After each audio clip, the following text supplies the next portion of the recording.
Good morning. Well, it's late morning here in West Michigan. I thought I'd make a video since I'm alone.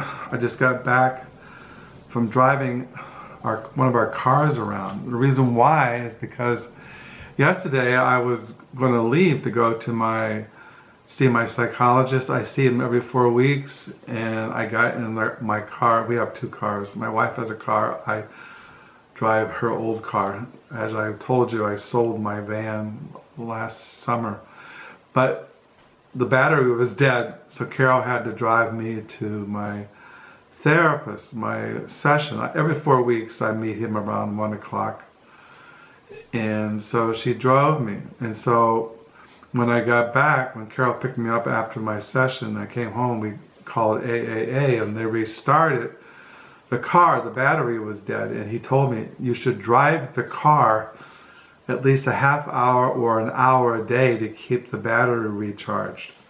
So I drove the car up to Goodwill. I went to Goodwill. I think I mentioned to you the other day I went to Goodwill, and I just drove up there. I saw a couple of books that I saw last time that I just bought, and I'll show those in future videos.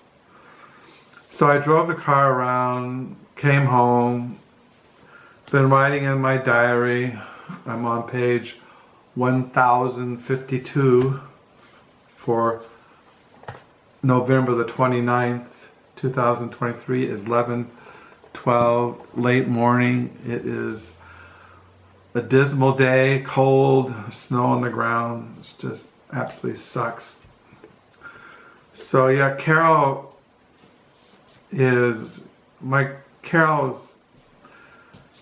arranges to hook up with her cousins on her dad's side, and so she's doing that this morning.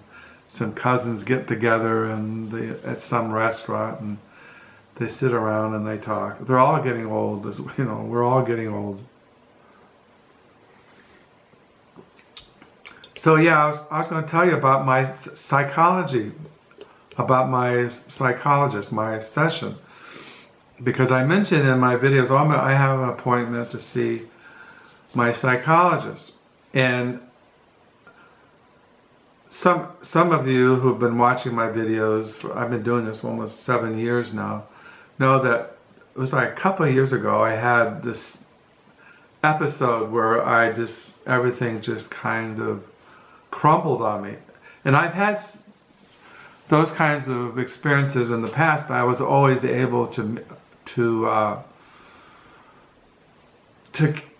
once I went through them, I was able to get back to normal, wherever that normal is. But it was like maybe 2-3 years ago. I can't remember. Maybe 2 years ago. It was in June, and everything just, probably a multiplicity of things, just overwhelmed me, and I couldn't handle anything anymore, and I just was like, thought I was going to go crazy. And I started, I went and I saw, I went and saw my doctor, and they put me on some medications and antidepressants, and eventually I realized after a couple of months that the antidepressants weren't really doing anything. I mean, I was just kind of numb, but in my brain I was still feeling the same kinds of darkness that I had succumbed to. So I never got on antidepressants. I do have Xanax that I take before I go to bed, half a tablet, just because told you I'm a light sleeper, and why not? It's kind of harmless. So, I go see my psychologist. I found one, which was really amazing. 3 years ago, if you know that there's a mental health crisis in America, and it's very difficult to find a psychologist or a therapist that you can meet face to face. Now maybe you can meet on Zoom on your internet, but to actually sit down in a room and talk face to face with a psychologist it's very, very hard to find one. But 3 years ago, my wife looked one up, and his name was Jim, and he said he was a Christian, and we called him up, and he immediately made an appointment. And so I went, it was like maybe 2 or 3 years ago, and we started meeting. Back then I think it was every 3 weeks, every 2 weeks. Now it's every 4 weeks. Now, the next time I see him will be like in January, the first week of January 2024. And I just go just to talk. See, and that's the whole point of this video, is that I was telling Carol is that it's really hard in this world to find someone who is wiser than you, more insightful than you, that can give you a perspective on your life, because we're all blinded to our, we all have our own understanding and perspective on things, and it's hard to get a perspective. And it's good to have another perspective, especially somebody who's a trained psychologist and who's open to Christianity. So I basically go to Jim, my psychologist, because he's kind of like somebody who can give me a different perspective on what is going on in my life, or reassure me that I'm not going nuts. Sometimes I think, I'm really going crazy because I feel so uncomfortable in this world. I feel so like a stranger, an alien in this world. And I've told you in these videos that I see this world as being in an insane asylum. It doesn't make sense to me. And it's very, very difficult. But, so I go to Jim. It's kind of like, I read about Roman Catholicism, about going to a priest for confession. And it says in the Bible that we're to confess our sins to one another. It says in the Bible that we are to exhort one another, that we're to edify one another, to comfort one another, to build one another up, that we are to encourage one another, help carry each other's burdens. And so basically that's what I look at Jim as, because I see him as a psychologist, but he professes to be a Christian. He grew up in a very traditional Christian home, and he's not ashamed of being a Christian. He goes to church. The point is he's not critical, or, he understands where I'm coming from my Christian understanding of this fallen, insane world. So basically I go to Jim, and the sessions are just me rambling like I do in these videos. That's what it basically is. Like yesterday, I had a session. I walked in and I told him about my car problems, the battery dying. And then I went into I have these long rants, and I told him the long rant how I left California back in '78 to go to Bible college, and all the car problems I had with the car that I had at that time, which I won't repeat in this video. So I go into this long rant about that car, and how I got the car, and how I got a driver's license, and then how I drove across the United States and had different experiences, and how I came to Grand Rapids to go to Reformed Bible College, which is now Kuiper College, and how I was in an automobile accident and smashed up the front end of my car. And by that time I had met Carol, and she had a car, and she had a Nova. I think it was one of those really Novas. And back in those days I used to walk a lot. I had to walk miles and take the bus, because I was really younger and I liked walking. I still like to walk, except I'm just kind of lazy. I don't know. So I told Jim about the whole story. So I'm just rambling and telling Jim this. And then I told him about I haven't mentioned this in my videos, but I've recently got in contact with my siblings. Well, I've been in Facebook, I'm in contact with my brother. I'm the oldest of 5. There's me, there's Mike, there's Robin, there's Robert, and there's Danielle. Danielle's my younger sister. She lives in the Sacramento area in California. Robert lives down in Texas. Robin lives in Maryland, and Mike also lives in Maryland. So yeah, well, how we all got connected is that Robert and my sister Robin, they grew up together. They had the same birth father. And Robert contacted us through Facebook that my sister Robin had brain cancer. He did that through Facebook. So, and he contacted all of us. Robert contacted Danielle, Mike, me. Let me see. Robin, Mike, and Danielle. Robert already knew because he grew up with Robin. So we contacted Mike and told him that Robin had brain cancer and that she was in a hospital near where my brother lived. My brother Mike works for the Washington Post. He's a photographer for the Washington Post. But the point is then I won't go into all the details about everything else, but on Thanksgiving, when we got back from having Thanksgiving with our son, our oldest son, his family down the street, we got a text from Robert saying they're going to have a 4-way chat on the cell phone. Mike, Danielle, Robin, and Robert, and then of course Carol and I would be there interacting with this thing on the cell phone. So I hadn't seen, I hadn't seen their faces in a long, long time. Mike, Robin, Danielle. Robert, I never really knew. When my mother divorced Earl, my stepfather Earl, back in the early 60s, he took Robert. He got custody of him. So Robert always grew up with his birth father.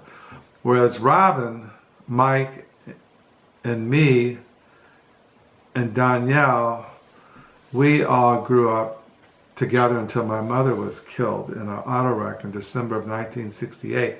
Well, it really was an ambulance. My mother did not stop for an ambulance, and it smashed into her and killed her instantaneously.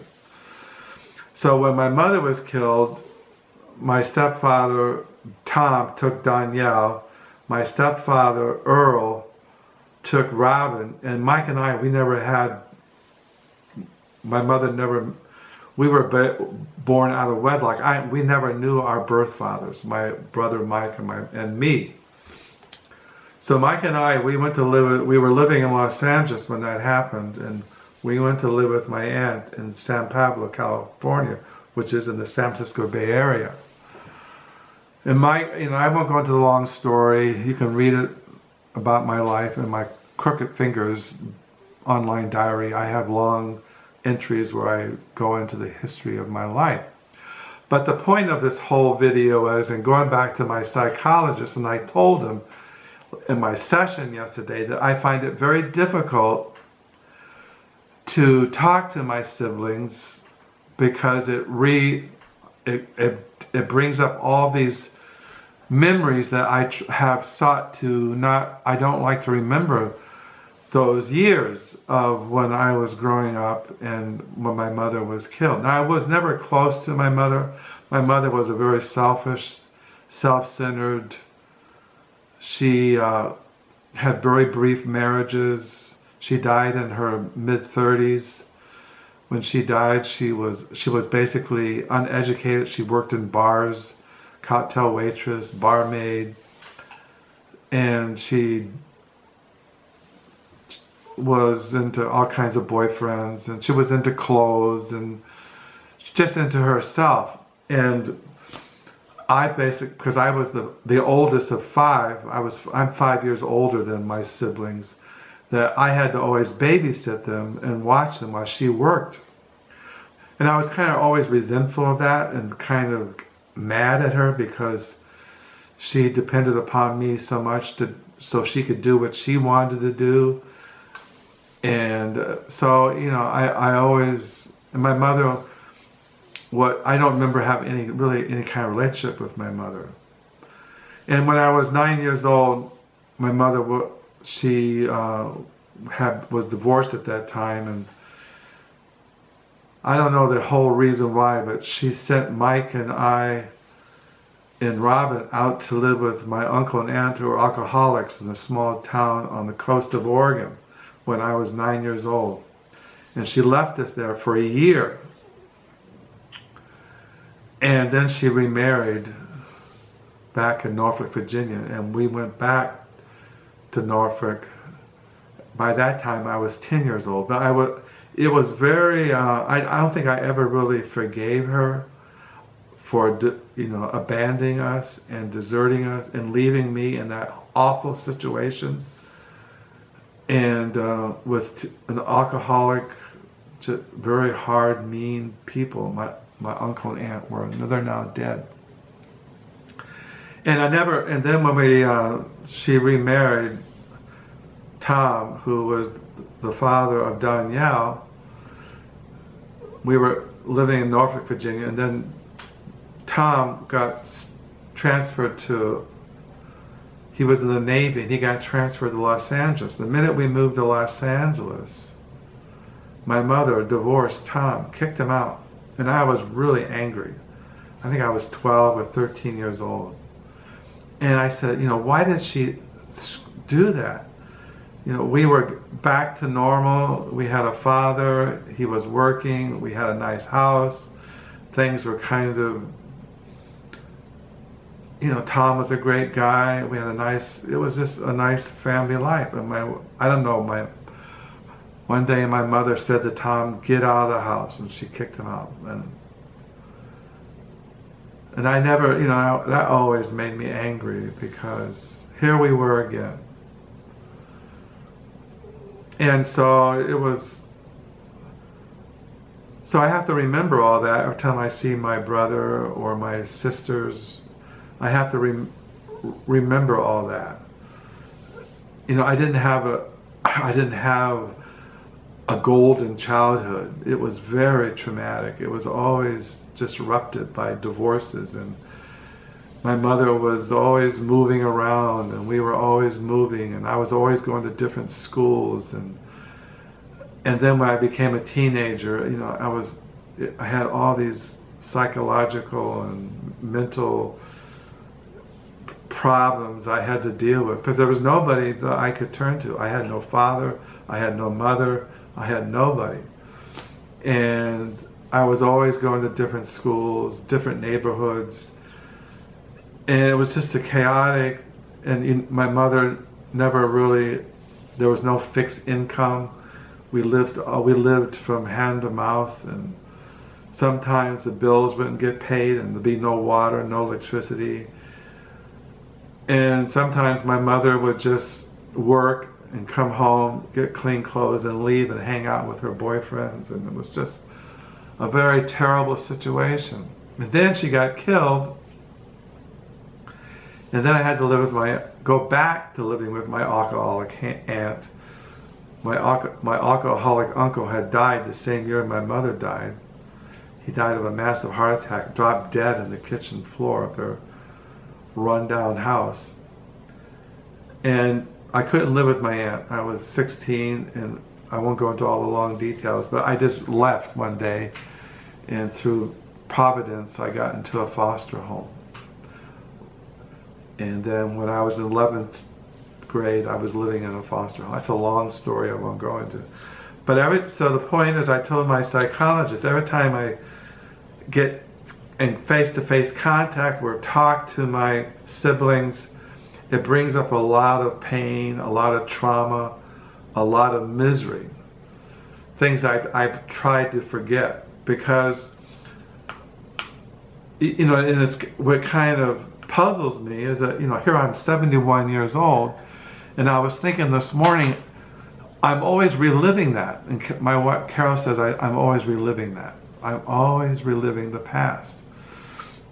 Why can't I get over it? And so Carol said, talk to Jim and ask him, how do I deal with this? And Jim said yesterday in the therapy session, he says the best way to confront pain is either you avoid it or you face it. So the thing is that, but I told him I've spent my life of constructing my life to avoid pain or isolating myself or putting a wall around me. The only person I've ever let into my life is Carol, my wife, and my children and my grandchildren. But the only real person who really I can open up to and be who I am in all my brokenness and my anxiety and insecurities and trauma and all this feeling of rejection and abandonment is Carol. And so I told the psychologist, I don't know if I'm ready, why should I place myself in a situation where I experience pain, rejection? Why relive all that stuff that was so bad? So that's what he said to do. You can either face it, go through it, experience it, or not. And I suppose throughout my life, I've avoided it. Now, and so that's why being in contact with my 4 siblings has been a very kind of unsettling, kind of a hard experience. And because I've always felt rejected by my father, rejected by my mother, abandoned. I felt abandoned by the church. I feel abandoned by the world, rejected. I just don't feel a part of anything except my marriage, my children, and my grandchildren. And I don't know, I don't go to church because when I go to church, I experience feeling rejected. I don't stay in contact with my siblings because I would feel rejected. And I just feel depressed. So that's what I talked about in my therapy session. We talked about other things, but that's basically it. And it only lasts about 45 minutes. It's over. I can always tell when it's over because Jim gets up from his chair. He's looking at the clock up over my head, and it's time to end it. See you in 4 weeks. So that's a therapy session. So how I get through my life, well, what really saved me was when the Lord saved me when I was 18 years old. The only way I've been able to keep going all these years is because God saved me when I was 18 years old and brought me to a knowledge of Himself. If it wasn't for the Lord, I don't know where I'd be. And that's what's kept me going all these years and kept me, because my psychologist, he's always amazed how I'm able to accomplish so much. Get through college, seminary, raise a family, work, all the things that I've been able to accomplish. And I said, it's not been me, it's been the Lord. So this is going to run out. I just want to share you my therapy session, kind of things that we talk about, what's been going through my mind. Because my mother died in December of 1968, the day before Christmas. And so December is always a hard month because I remember all that. And then now getting back in contact with my siblings kind of intensifies that. So anyway, I thought I'd share this with you. This morning I'm reading Regeneration, Faith, and Repentance by Thomas Cole, drinking coffee, and just trying to just keep my eyes on the Lord. So I hope you have a good reading week. This is a Wednesday. And I'll just sign off. I might download this, I might not, but I've always believed in being out front, being real in my brokenness as a Christian bookworm. So have a good reading week. Thank you for the comments. Thank you for watching this video if you watch it. And until next time, bye.